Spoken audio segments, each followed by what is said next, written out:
A third example of this passion for evangelism that I'm talking about is the great missionary statesman to China, Hudson Taylor. See, here is another man that in some ways influenced an entire country for Christ. Do you know at one point there were 1,000 missionaries in the interior of China because of this man? Did you know also that many of those missionaries, when they were going to China, they packed their belongings in a casket, their casket, because they knew they would never be returning home. Now, how does a person do that?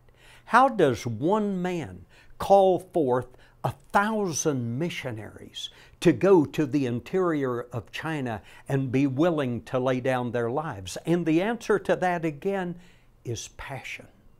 See, I have given you in your notes one of the most famous statements of Hudson Taylor. He said, "I felt that I could not go on living unless I did something for China." See, that is passion. Now, so that you clearly understand, I want to give you a definition of passion. That also is in your notes. Passion is the joyful abandon. Write that word, abandon, in your notes. It is the joyful abandon of our lives to worship God and to carry out His will and purpose in the world. Notice the last three words, at any cost.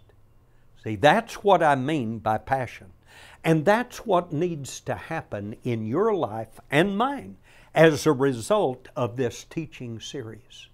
You need to leave this with a joyful abandon of your lives to worship God and to carry out His will and purpose for you in the world at any cost.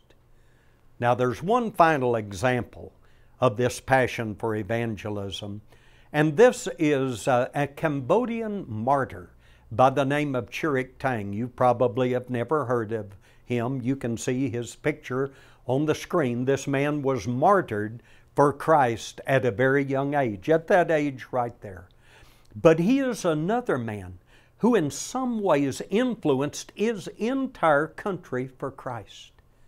Notice what he said here. He said, "I can only weep for Cambodia and for my people who have never known the true God." You see, those are the people that change the world. That's what we need, is people that can weep. People that have a passion to win their people to Christ. And I want to tell you something that I hope you will never forget. I want you to listen to me right now.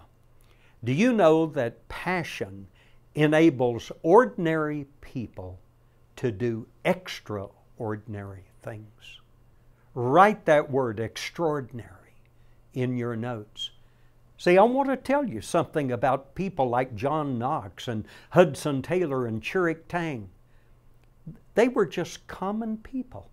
They were just born in the small towns and villages of their countries. They didn't have money. Their families didn't have influence. They weren't born into royalty. They were just ordinary people like you and me.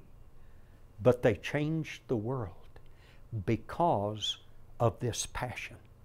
And I tell you again, what your town or city or province or country needs is just one person.